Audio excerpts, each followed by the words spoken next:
Ladies and gentlemen, welcome wrestling fans worldwide to Knoxville and the Great Smoky Mountains for the Ron Fuller, Tennessee Studcast. 6 feet 9 inches tall, 265 pounds. This historic podcast from one of the most respected and successful wrestlers and promoters will follow the footsteps of the largest and oldest wrestling family on the planet. Listen to what I'm saying. That's right. Bring that camera in here a little bit closer. Through 93 years and 4 generations. The stud has arrived. Old school or new fan, this unique broadcast will educate and captivate as Ron details decades of professional wrestling's growth with truly unforgettable stories. I want those people out there at home to hear the stud. Sit back and enjoy the ride with the Tennessee Stud. The Tennessee Stud. You will learn that name. You will remember it. And now, the stud is here. Hey, everybody. Welcome in. It's David Summers hosting another Studcast with the Tennessee Stud, Ron Fuller. It's the story of wrestling in America as told by the stud, whose family started the profession 100 years ago. So now we step back into the ring, back into time. We get hooked up with the Tennessee Stud, Ron Fuller, to find out what's happening in the Great Smoky Mountains of Tennessee and what's going on in old school wrestling. What's up, Ron? Oh, geez, man. Another beautiful day here. Wow. 72 degrees this morning. Just perfect and beautiful blue skies. Great deal. Made a little move, man, over the last couple of weeks. I moved away from my bear, man. Had to. Okay. You know? Bear was getting a little too friendly. Well, so, when he's knocking on your door, Ron, that's probably a sign. Yeah. Yeah, well, he's been doing that some, you know. But we only moved about 20 miles away. So we're over in Sevierville, which is right there still in the edge of the Smokies. Yeah. We're not quite in the mountains like we were. Yeah. But we can still see them. And really what I think the bear intended was to be washing your car as opposed to just rubbing it with its claws. So I don't know. Well, I tell you what, if you saw that boy's feet, that boy had some of the biggest feet I've ever seen on a bear, man. I don't know. He had the mittens for washing the car. I can tell you that. He had the feet for it. Hey, listen, I know you've been busy the last couple of weekends on top of moving, stud, appearing at a Comic-Con event in Gatlinburg, Tennessee, and the Fanboy Expo in Knoxville, Tennessee. Yeah, I know you enjoy that kind of stuff. It's got to be a lot of fun for you. Oh, yeah, man. It really is. You know, I enjoy them very much, Dave. Really, I do, man. And it gives me a chance, man, to personally meet so many friends from my social media sites, people that I've known way back in the past, just old-time fans. And I had a great time in both Gatlinburg and Knoxville. Both those shows were 2-day events, Saturday and Sunday. And thanks for bringing it up because, I want to thank everybody that came, man. And I'm really looking forward to the next show, which is actually going to be just around, unless something new comes up for me, it's going to be right around that Thanksgiving weekend. It'll be in Winston-Salem, North Carolina. And it's a huge one, Dave. Last year they had 9,000 people. Wow. A lot of stud fans in that. All right, listen, and speaking of shows, the Studcast have been on fire, Ron. Records are getting broken every week now. The addition of the second territory, Southeastern Gulf Coast, located in Pensacola, Florida, combined with what was already happening where you are right now in Southeastern Knoxville territory, makes what you're doing in wrestling back in 1978 absolutely unique. Nobody was doing anything like that. Well, that's true, and I basically doubled the size of my original Southeastern territory in Knoxville. And at the same time, I doubled the number of wrestlers that were working for me. So we were in 1978 being seen basically from the Gulf of Mexico to almost the state of Ohio. And I had gone from having the best little territory in the history of the sport in Tennessee to having one of the largest territories in the world when we added Southeastern Gulf Coast. Wow. All right. The really exciting part about all of this is the fact that in the coming episodes, you're going to be having a wrestling war expand Southeastern Gulf Coast even more with the addition of Birmingham and Northern Alabama and into Mississippi and Georgia. That's what makes this unique wrestling history ride so much fun. And speaking of that, where are we going to be riding today? The title for the Studcast has got me intrigued. It's called Hair versus Hair and Judo Jacket. I'm assuming you're going to tell us why. Yeah, I guess we're going to have to get to that, Dave. So we might as well jump right on it, man. So the Northern Territory, Southeastern Knoxville, these are the main events, basically, for the two territories. And in the North, it's headlined by a July 28, 1978 card that featured a hair versus hair match in which the loser got much more than just a buzz cut for his loss. He's going to get his head shaved. And so that match was between my brother, Robert, and Don Carson. And then we're also going to be talking about the history of the matches between those two, man, which there is a long string of matches between my brother and Carson in the Southeastern Territory of Knoxville. And we'll also talk about the rest of that great card on July the 28th. And then we'll discuss the TV that promoted it, the results of the card. We'll talk about the attendance there, and then we're going to discuss some of the new talent arriving there as well. So then we're going to ride south into Southeastern Gulf Coast, and we're going to find out what the Judo Jacket part of this Studcast title was all about. And it's another great card in that territory that was absolutely exploding in attendance, man, in every city down there at this point. And we'll take a look at the TV that promoted the Judo Jacket match in Mobile, Alabama. That match in the same card was in also Dothan and in Montgomery, but it's in Mobile on Tuesday night, August the 1st, 1978. And we'll talk about the results of that card. We'll talk about the attendance there. And we'll also talk about some new talent that is arriving down there. And then hopefully, Dave, we're going to have enough time for another learning tree question as well, man. Hey, it sounds like you got this thing loaded up. I mean, the wagon is not going to hold anymore for this one, Stud. Let's ride into Knoxville's Chilhowie Park Amphitheater. Get this thing underway. I think we're looking at Friday night, July 28th, 1978. Let's get to wrestling. All right, my man. So, it was another great Southeastern Knoxville card.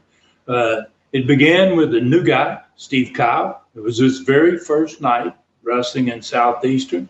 And he's wrestling against Ted Allen, who was only his second appearance in Southeastern at that point. And, some fans, Dave, may find this fact interesting. Ted Allen, who was there for his second time, is going to train one of the all-time greats about 4 years later, Arn Anderson. Wow. So, got to give him credit for doing a good job. Yeah. Right. So then Gorgeous George Jr. is returning after almost 3 months. He's going to be wrestling Rip Smith in the second match on that card. And then the first of two championship matches. This one is for the Southeastern Tag Belts. The champions, Dennis Convery and Phil Hickerson, obviously managed by Ron Wright, were defending against Jimmy Golden and Bob Roop. Then there was a Southeastern Championship match. The Mongolian Stomper, managed by Don Carson, was defending his title against the undefeated rising star, man, in Southeastern in that time frame, Kevin Sullivan. Malenko was finally getting his long-awaited Russian death match against Ronnie Garvin. He'd been waiting for 4 months, basically, to get this one, and he was finally going to get Ronnie Garvin in one of these Russian death matches. And then the main event was a no time limit, no DQ. There had to be a winner, and it was hair versus hair. And the loser got his head shaved. And that was my brother Robert against Don Carson. Okay, so that's an incredible card right there. 2 title matches. Finally, Malenko gets his Russian death match, and someone's going to get their head shaved. So what was on the TV show? You had to have this thing set up, and I'm sure you did a great job on that. 6 days before this match to get everything laid out. Well, Les told me about this TV later, because obviously I was back down south and wasn't able to see it. Since I had flown back the weekend before on Sunday back into Pensacola and started back there again wrestling. So this show in Knoxville opened up with Les running down the card. And when the cameras backed away from Les, he was sitting next to a heavily patched up brother of mine, Robert, from the night before. And the still shot behind them was from the January 15th, 1978 Coliseum show. We backed up a long way, 6 months to find this shot. And it was taken 6 months and 2 weeks earlier. And it showed Rob about to cut Ron Wright's hair after beating Ron Wright in a hair versus hair match on that night of January 15th, 1978.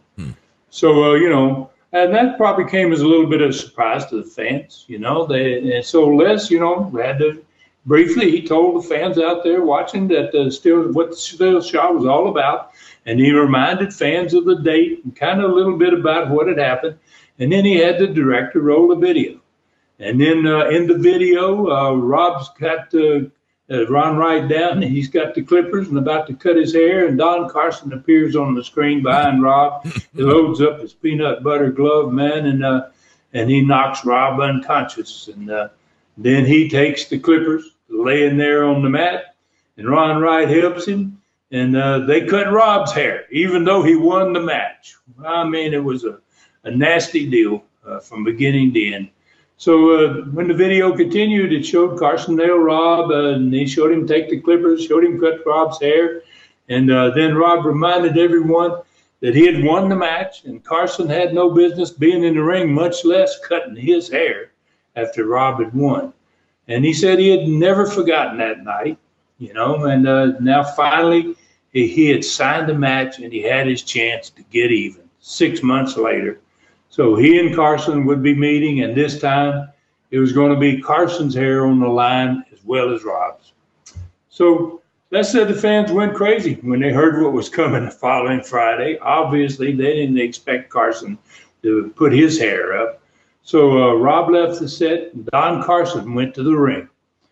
Wow, the fans hated him. As you know, man, the fans just hated Don, and they let him know it as soon as he arrived in the studio. And then he finished off a young wrestler, busted him open with his peanut butter glove, and he pounded him, and probably it was intentional so that he could finally draw Rob to have to come to the ring. Rob finally came to the ring, got in the ring, Carson got out without attacking Rob. But at least, he got to bloody somebody up, and I'm sure it made old Don feel a lot better. And so then Carson went to the set, and he watched what he had done the night before in the match with me and Ronnie Garvin against the great Malenko and the Stomper. That match looked tremendous, man, in the video. It was with more than 6,000 fans in the amphitheater. The crowd was massive, and they were extremely loud. And Carson, in this video that he showed, he was working over my brother, man, and who was out there seconding me and Garvin in this match. And Rob was bleeding pretty badly. That's why he had started out the program all bandaged up. So Rob said, Carson several times ran his hands through his beautiful blonde hair, as he called it. During the interview, Rob told me about what happened in this first part of the TV, because I discussed these things with Rob and Les afterward. And he said Carson, rubbed his hands through his hair, his blonde hair, bleached blonde hair, I might add, and how beautiful he was. And he said no one had ever won a hair match against him in his life, and never would. And that Robert Fuller was about to be bald again 6 days later, just like he was 6 months ago. So, and then they both had interview time immediately after the first segment of the show. Then Kevin Sullivan lit the studio up, Max. When he entered, he was in the second live match, and Carson and the Stomper came to the set for comments about Kevin Sullivan, because he was their opponent the next Friday night, and he was getting his first shot at the Southeastern Championship belt. And personality profile for this one was live. It had Ronnie Garvin in it. He watched a video of the end of the tag match from the night before, where he and Malenko had squared off against each other after it was over, and both had to be pulled apart. Everybody from the dressing rooms had to come down and get those two separated after the main event was over. And that was the real reason, I guess, Don Curtis was forced to give him the upcoming Russian death match. He'd seen enough, I guess, and he finally said, I guess, well, I'm going to have to go ahead and book this thing. So the great Malenko had pre-recorded comments in this profile, and Malenko was happy about finally getting a Russian death match with Garvin. Like I said, almost 4 months after he started asking for one, just as soon as he arrived in Southeastern, and that he really wanted this chain match. He was happy that he got the Russian death match, but he really wanted his Russian chain match more. So he's really not satisfied yet anyway.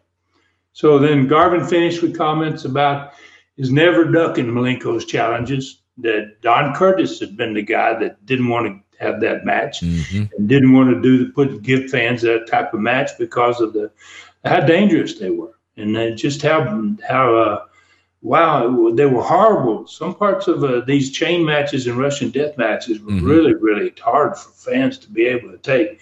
So, but Garvin said, he was ready for Malenko, and he said, I've been ready for him since he got here. I would have done this months ago if it had been up to me. So then Jimmy Golden, the owner of the beautiful now, the Ford LTD Landau, he won it the night before. He had put up his $7,500 against the car. He beat Phil Hickerson, and he was teamed with his former partner, Bob Roop, and they were headed, man, in the next match for the Southeastern Tag Championship the following Friday night against Ron Wright's champion, Dennis Condrey, and Phil Hickerson. And Rob said, fans erupted when Golden and Roop hit the studio. They got a great win over a good heel team, as Ron Wright took his team to the set, and then he watched the match. And he spent most of his time explaining how mad his man Hickerson was to have lost that car, and how it was just going to make his team give them boys a good old Tennessee dog whooping. There he 6 goes. days later. So both teams then did their interviews after that match. And wow, I'm sure the interviews were great. Things were really rocking. It was so easy to do great interviews, man, when you were inspired by the studio crowds were great for the TVs. And when you were wrestling at the amphitheater and places like that, it was really, really something special. So then the TV closed with the great Malenko. And he stomped the living life out of another one of those young baby faces. And then he gave Garvin, he and Garvin talked about what they were going to do to each other 6 nights after that. Wow. God. That was an incredible TV stud, no doubt about it. It was the next to the last week in July 1978 rating period. So I don't know how your Southeastern Wrestling TV show numbers or any other show numbers could get any better than that 80 share you got last time. So I'm not sure what's to be expected this time. That meant of the 80 share meant of the 4 local stations in the Knoxville market, 4 stations, 8 out of 10 homes were watching your TV show in that time frame. They were watching wrestling. Yeah. Pretty amazing, man. Yeah.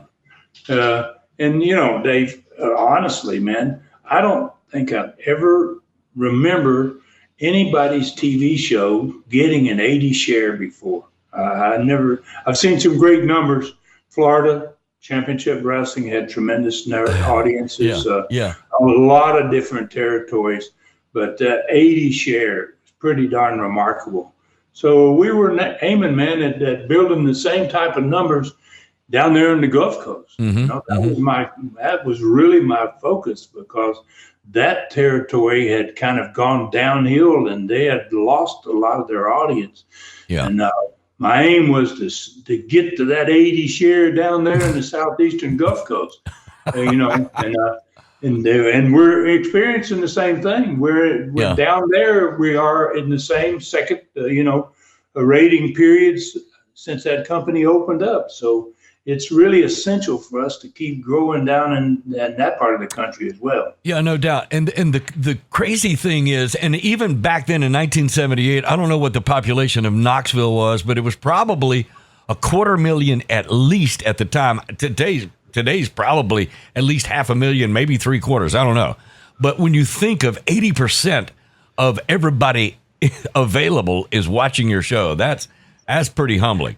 All right, that's going to be fun to see those numbers down there when the books come out. So let's get the results of the card and the TV show that we just talked about. Okay, so Steve Kyle in that first match beat Ted Allen. Ted Allen might not have been as good a wrestler as he was a trainer, but Ted turns out to be a pretty decent wrestler, man. And like I said, he did train Arn Anderson, and I think he trained quite a few guys, as a matter of fact. Rip Smith won over Gorgeous George Jr., and Gigi went crazy after this match. He attacked Rip, and he threw him off that huge ringside platform there in the amphitheater. It's about a 6-foot drop, down in that area that we called the wrestlers, we called it the pit, man. It was in front of the big grandstand of the amphitheater. So the grandstand came right down to the same level as where the ringsiders were, but then they built the ringside platform and that whole stage area up about 6 feet higher than the grandstand.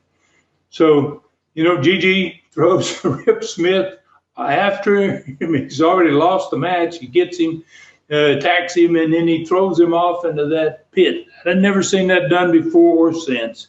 Kind of a strange thing to have happened. So, Conry and Nickerson, they were managed by Ron Wright successfully, and they defended their Southeastern tag belts against Jimmy Golden and Bob Roop. And Ron Wright, man, was not only a great mouthpiece for that team, but many times, and I probably should say most of the time, he's the reason that they won. I mean, obviously, he did a lot more than run his mouth on TV. No. He backed it up with dirty deeds in the actual matches themselves.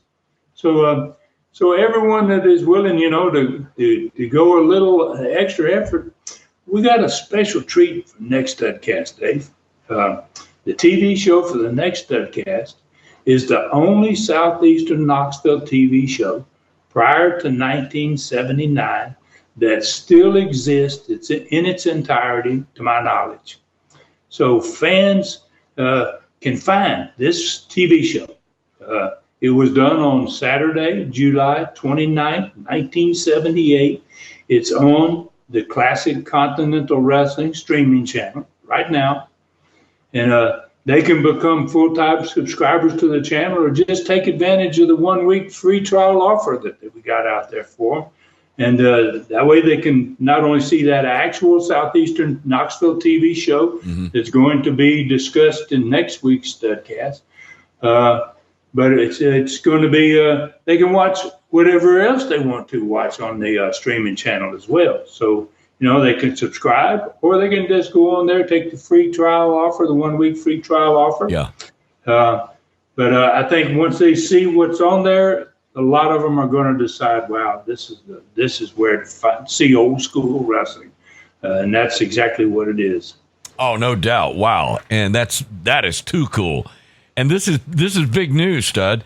Studcast fans will be able to watch the only original Southeastern Knoxville TV show from 1974 to 1979 that still exists. All they have to do is go online, classiccontinentalwrestling.com, sign up for the 1-week free trial, then look under Southeastern TV shows where it'll be the first one on there. That's cool. That's all they need to do. It's pretty simple, Dave. And they're going to get to see that special TV and as much as they like, man, free for an entire week on the channel there. And if they want to subscribe, that'd be great.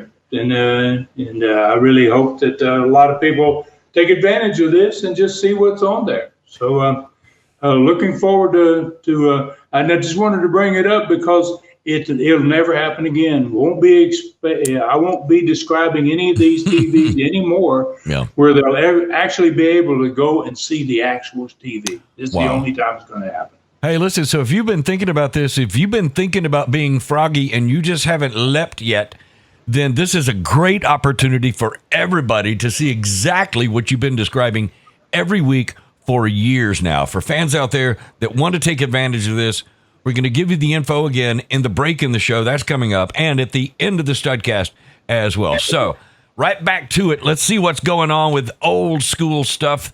The next match for July 28th, 1978. It's a Friday. Yeah, so, Ron Wright, man, carried his team to victory by doing some underhanded things, as always. And obviously he did whatever it took as a manager to keep the belts around the waist of Condrey and Higgerson. And he got them through to that win over Jimmy Golden and Bob Roop. And then the Stomper, he was kind of hard-pressed to get a victory over the young star Kevin Sullivan. Well, Kevin was really on fire, man. He loved it in Knoxville, and the fans loved him. And in fact, in this match for their championship, the Stomper won because Sullivan got disqualified. Kevin went nuts and he got disqualified. So then the Russian death match between the great Malenko and Ronnie Garvin, according to my brother, what my brother told me, he said Ron was one of the most bloody matches he had ever seen. And it was just the beginning of this great rivalry between these two, Garvin and Malenko. And in the hair versus hair match, Rob got his revenge, man, for the loss of his own hair 6 months earlier. And he said that all that Don Carson had gotten over the years since he'd been there. And I got to looking back, Don Carson arrived in Southeastern Wrestling in early 1976. So he's been driving fans crazy for 2 years. And Rob said that after all those years, he said when he pinned him, he said it culminated in a tremendous pop, man, as the referee counted old Carson out. Wow. What a huge pop he said it was. And then Carson, as you would expect, had a temper tantrum in the ring, man. He claimed to have won the match, and then he tried to get out of the ring, and he did everything he could to keep from losing his hair, but it didn't work for him. You can't shave those blonde locks from that head. Oh, my God. That sounds like an incredible night for fans. So how did you do attendance-wise in the amphitheater? Well, man, we had 5,900 fans, man, just below 6,000 fans again in the amphitheater.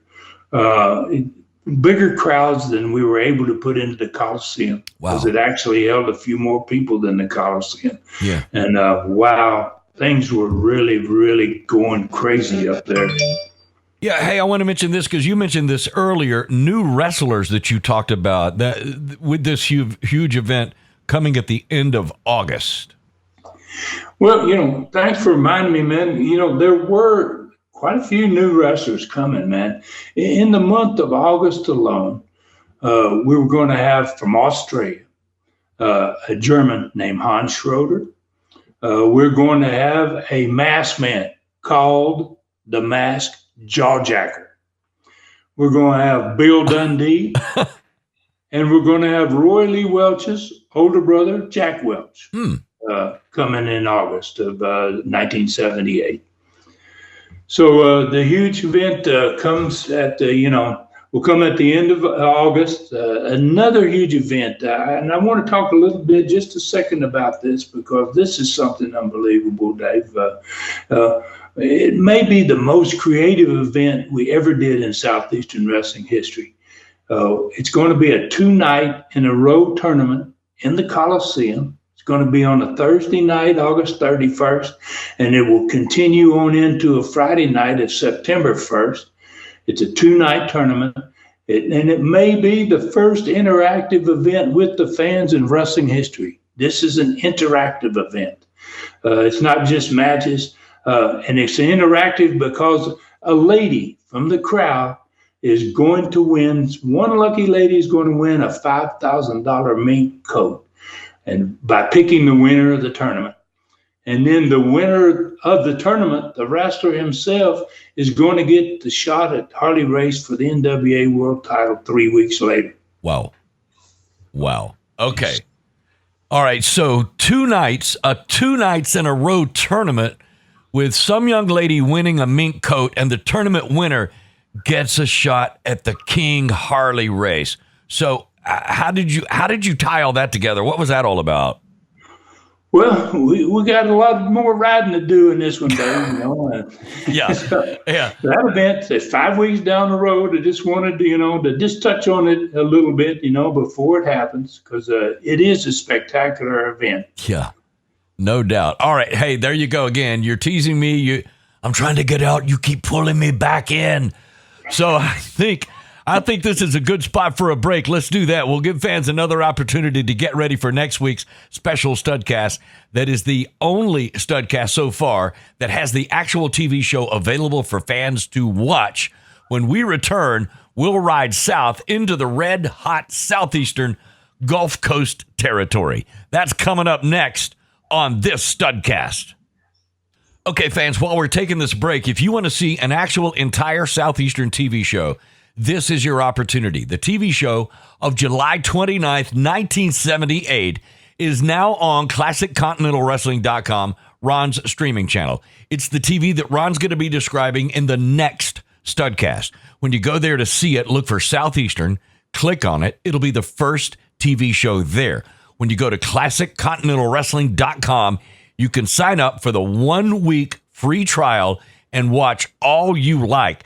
Then you can decide if you would like to subscribe for only $4.99 per month. Or for me, I would get it out of the way and I would just be kicked back for only $39.99 for an entire year.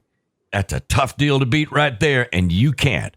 ClassicContinentalWrestling.com. You got to check it out. All right, Stud, let's get back into the second half of this Studcast. So where are we riding now?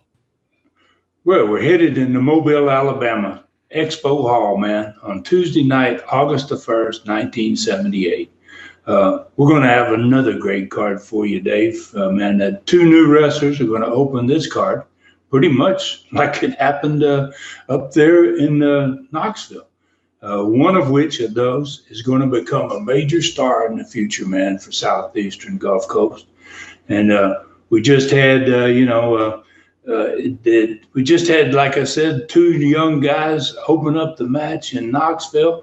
And then this one, one of the guys is named Mike Hendricks, and he's going to be facing off with one of the stars of the future for Southeastern Gulf Coast, who's making his first appearance ever in that territory, Norvell Austin.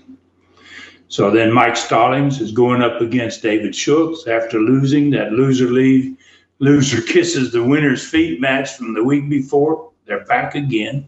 And then the controversial Gulf Coast tag match from the week before, where Wildman Fargo turned on his partner, Ricky Gibson. They were going to settle it. Or they were going to start to settle it. They're not going to finish it, but they're going to start to settle it. And Fargo is going to be facing off against Ricky Gibson, his former partner. And then I would be defending the Gulf Coast belt against a great competitor, man, and a good friend, still to this very day, Jerry Briscoe. And we're going to be working, he's coming in and working the territory for a few days. Wants to come see what's going on down there in Pensacola. And I'm going to give him an opportunity, and I'm going to get a chance to wrestle him a couple of times in those couple of days that he's there. And then the Assassins, managed by Billy Spears, are going to be defending their Gulf Coast tag belts against the former star in Gulf Coast and still very popular there in that area, Ricky Fields. And his partner is going to be Tony Charles. And then in the next match, Dave, it's going to be the answer to your question earlier, man, about the main event is going to explain it. It's a judo jacket match. Okay. Between Mr. Goody Two Shoes, Bob Armstrong, and the United States karate champion, Ron Slinker. Man, again, that's another great card. And again, with 6 matches. So I got another question, Ron. Why, if Ron Slinker was the United States karate champion, why was he not going against Bob Armstrong in a karate match? That's a good question. technically, technically, the National Wrestling Alliance did not sanction karate matches. And you could, as a promoter, schedule a judo match, a judo jacket match. Mm-hmm. Those type of matches were recognized as the NWA as an event. And Bob Armstrong, being a former Marine, he was trained in judo, some judo moves, and obviously in some karate too, as well. So, but the National Wrestling Alliance did not really sanction the karate match. All right. So there were not going to be any karate matches between Armstrong and Slinker at all because of that. Well, now, Dave, I didn't say that. Okay. Exactly. What's the old saying? Where there's a will, there's usually always a way. Here you go again. It's another tease and then a freeze. You trying to work me, stud. I know what you're doing. All right, so let's hear about what was on the TV that promoted this great card, because it was a good one, really good one. Well, the TV for this card was made in Dothan on the third Saturday in July. It was the third round of that Southeastern Gulf Coast TV Championship tournament that we were having for the whole month of July. And there were only 4 of the 8 men that started in the tournament that were still left. And there's going to be 2 more championship matches on this TV. Okay. David Schultz is going to be against Charlie Cook. They were both winners in the first week of the tournament. And then they're going to be in the first match of this TV show that we're going to be talking about. And then the last match of the TV show we're going to be talking about, Tony Charles was going to face Eddie Mansfield. So we're getting down to the finish of the tournament after this particular TV. Next week, it's going to be the finals, obviously. And the 2 winners from this TV show are going to go up against each other. And the big old TV trophy is going to be presented to the winner at the end of that show on next week's TV. Wow. I mean, this tournament has been really fantastic so far. I can only imagine what kind of ratings are going to be produced over the 4 Saturdays in July of 78. So what else was on this particular TV? Well, it opened with Charlie Platt and Gordon Solie on the set. And then they had the huge TV trophy sitting between them. And they covered the tournament. They covered the first and the last match, both of which were going to be for the TV trophy match. And then they told fans they would also be seeing who they were going to be seeing during the course of the show, other than the ones involved in the TV tournament. And the giant TV trophy man was placed in the ring. Bang, bang. Charlie Cook got a huge hand from the studio as he entered the ring.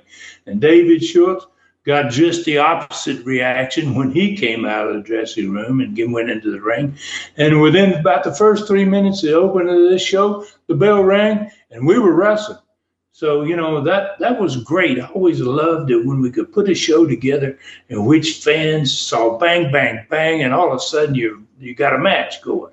So it was great. It was a good start, I thought, to this particular show. Then in the second segment of the show, I thought might have been even a little better. Charlie and Gordon kind of been invited out Ricky Gibson, who was heavily taped, and they're going to see why. And he got a huge response from the TV audience. Ricky Gibson was a tremendous wrestler, and he was loved. It was his home area down there. He was from Pensacola. And, he got a great response for the TV audience, but they had no idea what they were about to see on the video because they're Dothan fans, and they're going to see something that happened 4 days earlier in Mobile. Mm-hmm. So then, obviously, Charlie and Gordon asked Wayne Register, director of the Southeastern Gulf Coast TV show, to run the video. And the studio crowd was watching in the monitors in the studio, and they were reacting to what they were seeing. And it opened up with Ricky Gibson making a tremendous comeback at the end of this championship tag match with his partner, Wildman Fargo, in the corner. And it, the fans in the studio, they went, they were going nuts, man, just watching on the monitor what Ricky was doing. And he just really took total control to the end of this championship match, drop kicked both of the assassins, knocked Billy Spears off the apron, and then covered the second assassin for the win, man. It was over. And then it shows Wildman Fargo. Ricky's getting the 2 count, and he comes right out of the corner and drops his knee in Ricky's back. Whoa. And when that happened, that studio went from roaring and cheering to complete silence. It's like, wow, what in the heck? So, and then they were silent, man, the 3 wrestlers, and then it was the 2 assassins and Fargo. And manager Billy Spears, they were all for just putting the boots to Billy. They had busted him open. He was bleeding. Mm-hmm. And the crowd went from cheering to booing, the TV audience. Wow. And just like they were at the building, it was like they were seeing it. They were seeing it for the first time. And that huge Mobile crowd in the video added their voices to what was going on with the studio. And it was basically, man, to me, it was by far the best piece of video we had shown so far in Southeastern Gulf Coast. And that 6,000 plus crowd looked great. It sounded like 12,000. So when the video ended, Ricky was a bloody mess. But he thanked the studio audience for their support, and he vowed to get even with Fargo in the coming week. And so that's when Wildman Fargo came out of the dressing room and into the ring for the second match. So, wow, these fans had been on a little roller coaster ride. They saw Ricky tearing things up. They saw the Fargo getting him from behind. They saw the treachery and what had gone sour for Ricky. And then all of a sudden, here comes the guy that's responsible for it all in the second match. And obviously, the studio went nuts, basically. And that they didn't quit booing him for the entire match. And Don Fargo was one of the greatest heels in the sport of wrestling, period. He just was so talented, that the more they booed him, the louder they got, the more he loved it. And he had to display at the end of it, man, just to show he stood over his vanquished foe and he gave him that double bicep shot, man. He had a great body, Don Fargo, all his life. He was in great shape. And he had to just show off a little bit on the very end of it because they were hating him so much. Wow. And then Billy Spears back there in the dressing room with his 2 assassins. And he was an old pro too, man.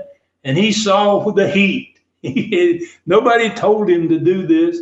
He saw what was going on and how much heat Fargo was getting, that as soon as Fargo popped that shot on him, man, and the double bice shot, he brought his assassins out of the dressing room and they went into the ring and held up Fargo's hand in victory, man. So basically, this angle had really gotten over, man. And the single matches between Fargo and Gibson that were coming up, with everything else that we were doing in this territory at that time, we were going to set new records, man, the upcoming week. I'm telling you what, that is a great beginning to a TV show. You were just getting to the personality profile. So who was on that? Well, man, as you can see, we were building the heat in this one, basically. And I had missed basically the last TV show, being in Knoxville for the weekend. But the fans in the studio had not forgotten how much they hated me. I can tell you that. So they let me know, and they let my buddy Ron Sleeker know as soon as we came out of the dressing room and went to do the profile. And we did the profile just sitting just a few feet away from the studio crowd. Wow, I mean, very, very close to them. So I sat down with Charlie and Gordon, and Slinker stood behind my chair, patting me on the shoulder as I tore into Mr. Goody Two-Shoes, Bob Armstrong. I had myself some fun, and he did too. And, so after I got my little say in, and after we had kind of laughed and joked about Mr. Goody Two-Shoes and, and what a loser and the whole damn deal, then then he says, Ron, he goes, how would you like to see what I did to him last week? He goes, how you haven't seen how I cost him loss in the TV tournament, have you? So, I said, well, heck, I know I haven't seen it. Ron, you got it?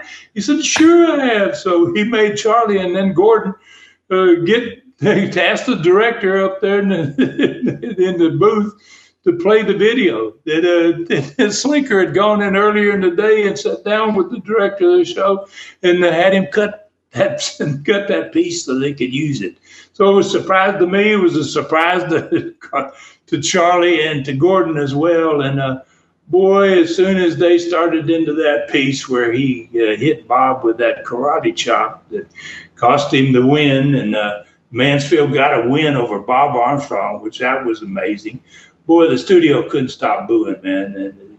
And Slinker and I, we couldn't stop laughing. And look how unhappy the crowd is. Oh, you poor people.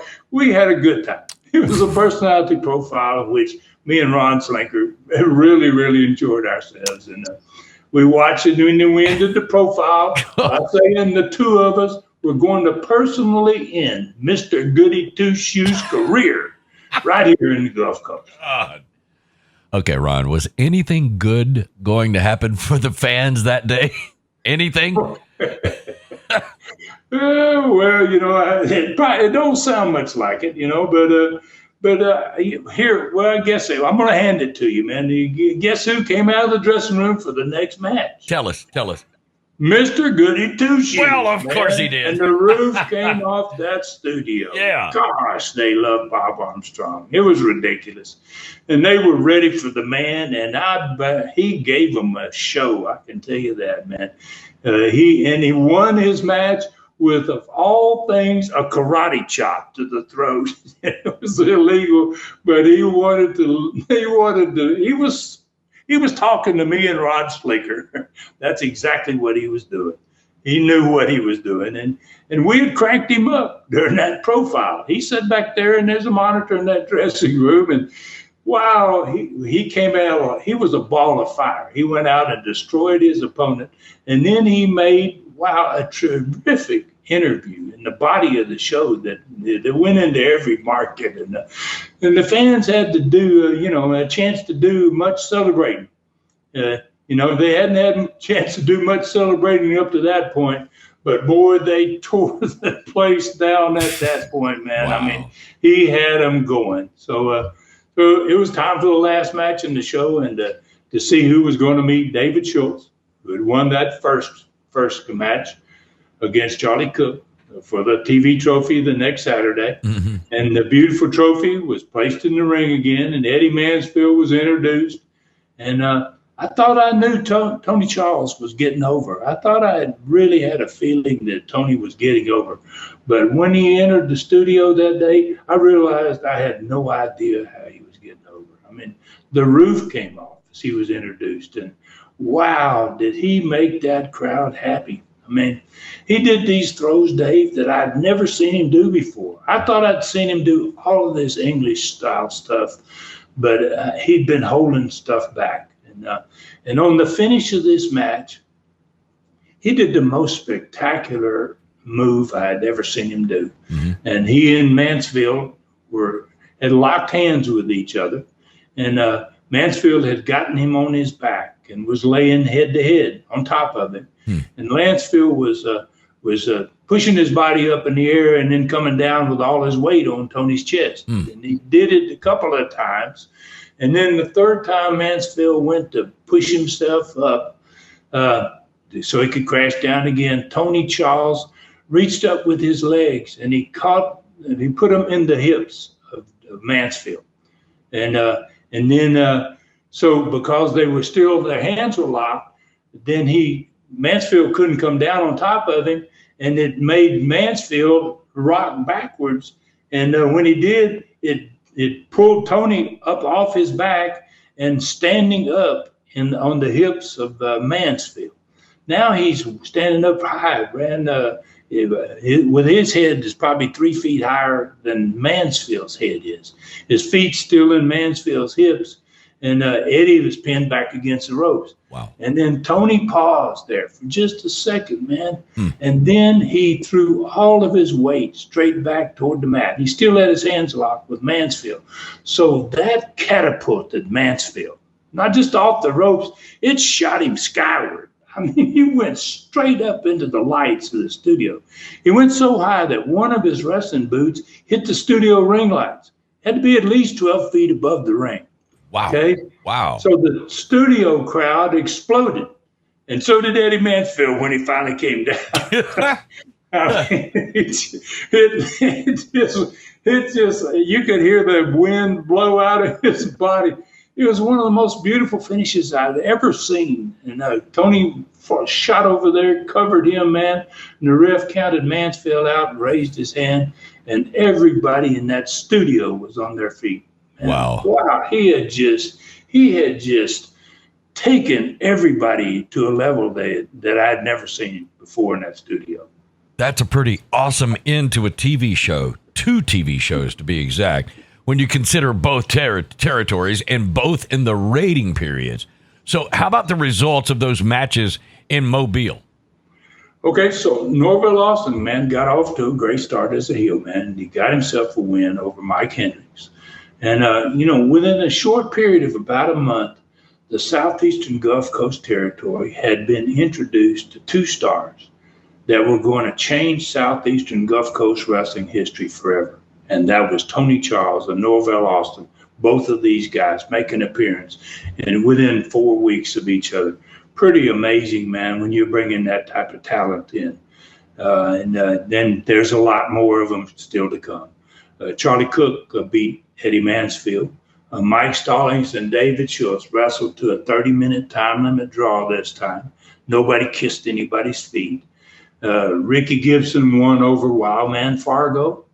And then I successfully defended my Gulf Coast title against Jerry Briscoe. Jerry Briscoe was such a spectacular talent, man, just as his brother Jack Briscoe, the former NWA world champion. Fans, man, in that match were treated to a look into the future, Southeastern Gulf Coast, where they're going to see these type of matches every week, man, in the future. That territory was just going to be on fire for years and years. The Assassins, managed by Billy Spears, successfully defended their belts. With the win, they beat Ricky Fields, who was a local boy.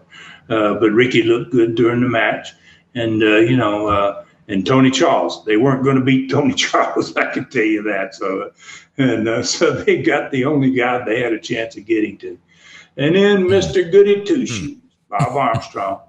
He went out and he won the judo jacket match over Ron Slinker. But he didn't get out of the ring soon enough, and he still got a little taste of me before it was all over. Really? And it was just about enough. It was just about taste enough that it took all the police and all the security in the building, man, to get me and Slinker back to the dressing room alive. And he had won the match. That was the crazy thing. If we had won the match, that would have been, they want to get us. But he won the match, and they still wanted to get us. So I can't imagine what would happen if he'd lost. But thank goodness he didn't lose. All right. Okay. So what was the attendance for this one in Mobile, Stud? Well, we were not in the big building this time, as we had been the week before when we had a big crowd, and we sold out the Expo Hall, which held supposedly around 5,000 fans. But the match sold out, 30 minutes before match time. The building was sold out, but we still managed to put 5,300 people in there. So we went past that 5,000 that they said was the capacity, and they let us go to about 5,300. Wow. It was, if we had been in the bigger building, I don't know where we would have gone. It could have been maybe 7. Wow. I don't know. Wow. All right. I got to tell you, it's been another history-filled Studcast today, and I'm sorry, but we're not going to have enough time for a learning tree question. We're certainly going to try to get that back on for you next week. We'll make a valid effort for that. Hey, listen, you really had a lot going on in the summer of 1978, Ron, no doubt about it. These Studcasts give us all an idea of just how much. I know that when you do these various wrestling events around the country, fans are thankful for what you do here and all the other ways you promote old school wrestling. That's really got to make you feel good. Well, yeah, it certainly does, Dave. And I got to thank my grandfather and my father and all my family members before me for the profession they chose. And the life of a professional wrestler is what I dreamed of from the time I was a little boy. And I've certainly never been sorry about my wrestling years. Wow, I just really, really love my wrestling years. And, before we close today, I want to remind everyone about next week's Studcast number 263. And again, for the first time, we're going to have the actual TV show that goes with the episode that we'll be talking about. And it was recorded, this show, on July 29th, 1978. And it's the only surviving episode of Southeastern Wrestling from 1974 until 1979 that I'm aware of. And you can see it for free by going to ClassicContinentalWrestling.com streaming channel, sign up for the 1 week free trial, or subscribe if you want. And then go to Southeastern Wrestling, the logo, once you get on the streaming channel. And it'll be the first TV show you see under Southeastern Wrestling. It's a rare opportunity to see all the bells and whistles, along with some of the great stars that we were using to make Southeastern the best TV wrestling show of its time. Oh, no doubt about it. That's awesome. Okay, folks, on Facebook, to become friends with Ron, you can go to his Ron Fuller, the Tennessee Stud Facebook page. Like him, follow him there, and you automatically become friends with a legend. On Twitter, follow him at Ron Fuller Welch. The website, visit the Stud on that tremendous website, tnstud.com. It's got everything. Great videos, a photo gallery, hundreds of photos of wrestlers.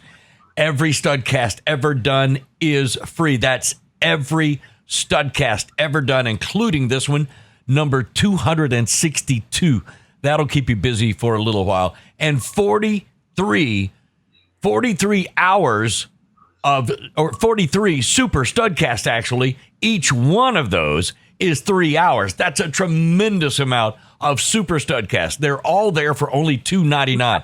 Shop the Stud store for all kinds of souvenirs, personally autographed photos, T-shirts, and his thrilling lion novel, Brutus. Southeastern Rewind on YouTube is still full of great shows and up-to-date information about Ron's fantastic streaming channel at ClassicContinentalWrestling.com. It's all there, and it always will be. Every week, things are added. 10 more Southeastern TV shows from 1981 are being added, bringing that total to 47 already, with more Continental Wrestling TV shows and another chapter of Brutus and so much more. Well over 145 hours now of old school wrestling entertainment, and it's only the beginning, folks.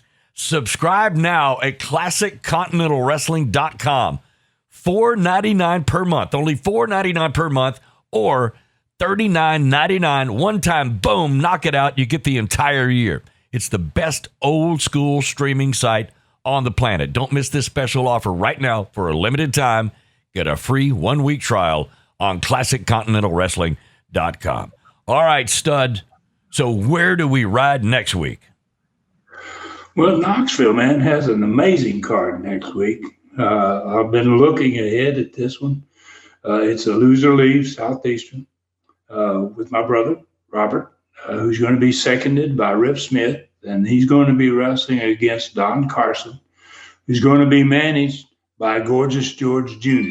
So Gorgeous George Jr. has worked his way back to being a manager, and, he's going to managing Don Carson. That's a combination that's rare, for sure.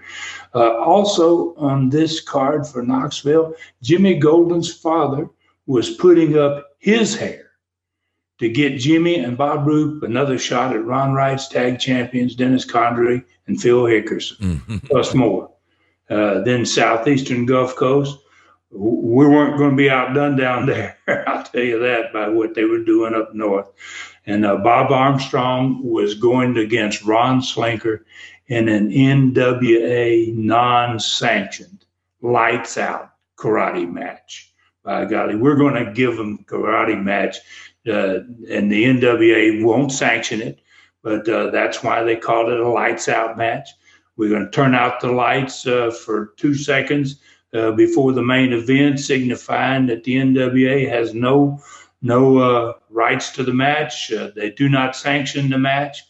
And then we're going to have a karate match between the United States karate champion and Mr. Goody Two Shoes, Bob Armstrong. Also on that card, Ricky Gibson is going to be in a loser leave match with Wildman Fargo. Plus more there too. So hopefully we'll have enough time next week for the learning tree question as well. We'll do our best to get there. And I want to thank everybody for listening today. And please tell your friends and neighbors about us. Take care of yourselves and others, and may God bless us all. For Ron Fuller in the Great Smoky Mountains, I'm David Summers saying thank you for listening.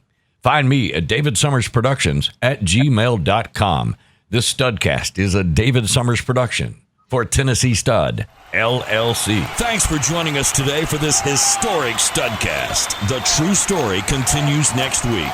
So full Nelson your friends and point them in our direction for another ride with the Tennessee Stud. 1, 2, 3.